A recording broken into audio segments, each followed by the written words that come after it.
মদিনার সনদ বাদ দিয়েছে, মদির সনদ যুক্ত করেছে।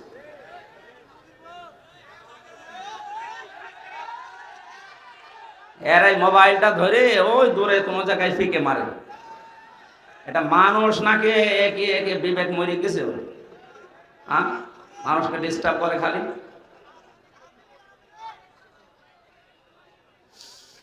বগুড়াবাসী কোরআনে কারিমের এই আয়াতের কথা ছিল, যখন আল্লাহর আদেশ তারা ভুলে গেল, তখন তাদের নিয়ামতের যত দরজা আল্লাহ নিজে খুলে দিলেন। আমরা দেখতে পেয়েছি 2006 সালের 28শে অক্টোবর পৃথিবীর ইতিহাস যারা পাল্টিয়ে ফেলেছিল।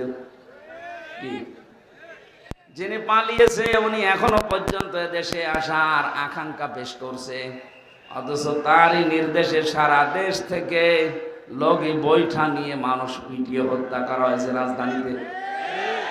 এর আসল মাস্টার মাইন্ড, এর হুকুমদাতা হিসাবে উনি দায়ী। কথা বলে না কেন? ডাইরেক্ট ইনডাইরেক্ট মানুষ মেরে ফেলার জন্য বহু চেষ্টা দুনিয়াতে উনি চালিয়েছে। সোজা ছাপটা কথা, আমাদের এই আপনাদের বগুড়ার পুত্রবধূ, ওনাকেও হয়তো ডাইরেক্ট কিছু করে না, ইনডাইরেক্ট এতিমের সম্পদ আত্মসাতের মামলা দিয়েছে। যেই কয় টাকার মামলা দিয়েছে ওই কয় টাকার চাইতে আরো 3 ডবল টাকা বেড়ে গেছে। আমার মনে হয় তার পুরস্কার দেওয়ার দরকার ছিল। তারে যদি আপনি এইভাবে শাস্তি দিয়ে চিকিৎসা পর্যন্ত না দিতে দেন, তাহলে দরবেশ বাবার কি করা উচিত আপনি বলেন? সে তার 2 কোটি 3 কোটি না, 36,000 কোটি আপনি এক জীবনে গণনা করেও শেষ করতে পারবেন না। দেশটা ফোকলা করে ফেলেছে কয়েকজনে। সুতরাং যিনি আছেন দূরের, এই আয়াতের অনুযায়ী আমরা দেখতে পেলাম আল্লাহর আইনগুলো যখন মানুষ ভুলে যায় তখন তাদেরকে আল্লাহ নিয়ামত বাড়িয়ে দেয়। কোন নিয়ামত তাদেরকে দেয়নি? সব আল্লাহ দিয়ে দিয়েছিলেন। হাত্তা ইদা ফারিহু বিমা উতু, আল্লাহ পাক বলেন এই মানুষগুলো আমার এই নিয়ামত পাওয়ার পরে দানকৃত এই সম্পদ, এই ক্ষমতা, এই প্রভাব প্রতিপত্তি, এই টাকা পয়সা, অর্থ সম্পদ, এই সুস্থতা, এগুলো পাওয়ার পরে ওরা যখন আনন্দে আত্মহারা হয়েছিল, আখাযনাহুম বাগতাতান, হঠাৎ করে আমি আল্লাহ নিজে তাদেরকে ধরলাম। 2024 সালের 5 আগস্টে শুধু ছাত্র জনতা, দেশের জনগণ ওদেরকে ধরে নাই, ধরেছে সরাসরি আল্লাহ। আখাযনাহুম, এর ফাইল কর্তা আল্লাহ সরাসরি নিজে। আল্লাহ যদি না ধরতেন, বিএনপি জামাতের মতো এত বড় বড় দল 15.5 বছরে একটা কিচ্ছু করতে পারে না। এদের জীবন কি কম গিয়েছে? এদের কষ্ট, শ্রম, ঘাম কম যায়নি? আমি এক একজনের মামলার সংখ্যা দেখতাম আদালতে, ওই ফাঁসির কন্ডেম সেলের ভেতরে আমার সাথে মাঝে মাঝে দেখা করতে আসতো মানুষ। জিজ্ঞাসা করতে কয়টা মামলা, এক একজন বলছে 313টা, 560টা। ওই সারা জীবন চলে যাবে শুধু হাজিরা দিতেই, যদি খালাসও পায়। আপনার বিবেক কোন জায়গায় গিয়েছিল বলেন? একটা মানুষের নামে 313টা মামলা দেন, আপনি মানুষ? হ্যাঁ, তাও যদি দোষ করে মামলা খায় মেনে নেওয়া যায়। কিচ্ছু জানে না, ঘরে শুয়ে আছে, ঘুমের ভেতরেই ঘুম ভেঙার পরে দেখছে জেলখানায়। কি গো, তুই গাছ দেখেছিস? কোন সময়? স্বপ্নে। এই কথা বলছে, এরকম স্বপ্নে মামলা ছিল না দেশে?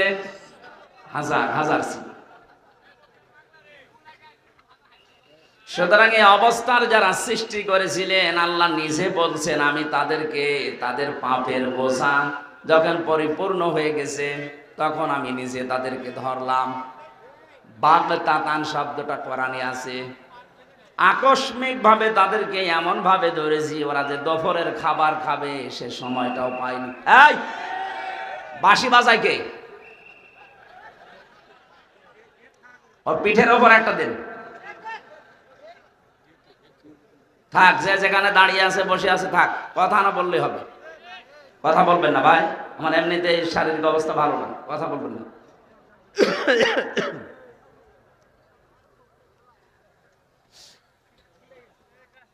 আল্লাহ পাক বলেন ফাইদা হুম মুবলিসুন, এমন অবস্থায় তাদেরকে ধরেছি যে তারা হতাশ হয়ে গেল, নিরাশ হয়ে পড়েছে। এরা যে হতাশ নিরাশ, এদের চেহারার দিকে এখন তাকালে আপনি টের পাবেন। জেলখানায় আমরা যাইনি, যতবার আমাকে আদালতে নিয়েছে কয় ওদের চাইতে অপমান আমাদেরকে আরো বেশি করেছে। ওদেরকে তো দেখছি মাজায় এখনো দড়ি দেয়নি, আর আমাদের মাজায় দড়ি দিয়ে নিয়েছি। তো চেহারার ভেতরে আমাদের হতাশা ছিল না, কারণ আমরা মজলুম। আর এইগুলো সব জালেম। চেহারার ভেতরে দেখেন কোরআনের আয়াত অনুযায়ী আল্লাহ হতাশা দিয়ে ভরে দিয়েছে। মানুষ দেখলে আবেগে একটু আনন্দ করবে, কি পচা ডিম মারতেছে, কথা বলে না কেন? ফাকতিয়া দাবিরুল কওমিল্লাযিনা যালামু, আল্লাহ পাক বলেন জালেমদের শিকড় কেটে দেওয়া হয়ে গেছে। সুতরাং এখনো যারা আশা করে আছেন যে না মা আসতেছে, এই আশা বাদ দেন, কারণ জালেমদের শিকড় কেটে দিয়েছে কে? কিন্তু এই 8-9 দিনে আমরা কিছু ষড়যন্ত্র দেখতে পাচ্ছি।